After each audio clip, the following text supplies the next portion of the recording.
First thing is, folks need to realize mosquitoes need standing water to breed. A lot of times we'll get calls about high grass areas, or folks will talk about debris around properties. That's not really what creates mosquitoes. There's certainly habitats that adult mosquitoes would like, but it's really standing water. And we as people, unfortunately, have many items around our households that are capable of holding water, sometimes as much as little of a quarter of a cup. In fact, that's really all you need to get a good hatch off of mosquitoes. Things that folks will have outside in many cases that they consider just common things to have around a household: kitty toys, flower pots. Unfortunately, they're ubiquitous buckets and tarps. Any and all these things, if they're not inverted, if they're not drained, if they're not basically put under cover, after a good 5 to 7 days after a rainfall, can start breeding mosquitoes. So it really just takes just a resolve on folks to get out there, do a good, really just a good screening, good walk around their homes, and the old tip and toss. If you can get rid of those standing water areas, it can be things like stopped up gutters. You can look at somebody's house sometimes when we're walking up the houses, and you can see the gutter shaped like this and the downspouts there. Water doesn't flow uphill.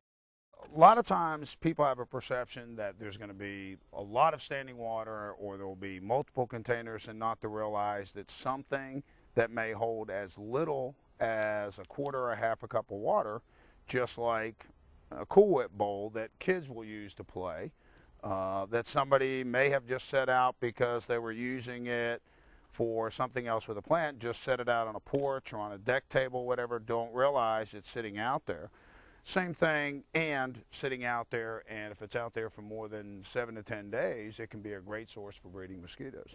Same thing on watering cans. A lot of times folks will fill them up with water, and you know, we're not making dinner for the family with this.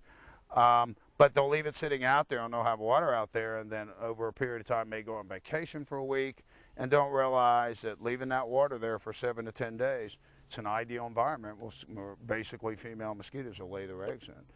A lot of different things. A lot of times folks just do not think about all the different places that can hold water. This is a hubcap off an F-150 pickup truck, or a wheel hub, a wheel hub.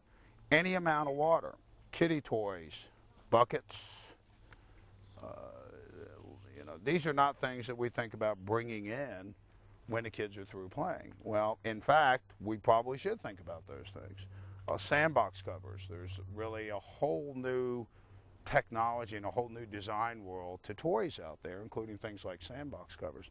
A lot of these things we've observed literally have little pockets in them that are probably designed to visually attract or be attractive to children, but in fact hold water. Well, people put those covers over their sandbox when it rains. So those things are always out there, and they may not take that cover off for another 2 to 3 weeks. All the variety of buckets and containers, paint bucket. You know, folks will have buckets they leave out from washing cars, any number of different things. Cooler or soaking trays, any number of different things that it just does not take very much to be out there that water, when it rains, can collect in. Flower pots, not one even this size, I wish I had a smaller one, but even look at this. Folks don't realize when you start looking at this, and this is a lot of water, but when the pot is sitting in there, it probably only has a rim that's only about a ½ an inch wide. And it's just all the way around. And sometimes we'll pull these off and pour these out, and we'll have 500 or 600 larvae just breeding in them. So. Mosquitoes for us primarily in Mecklenburg are really a nuisance, and for many folks an extreme nuisance. As far as a disease-causing agent for people, fortunately the level is very, very low.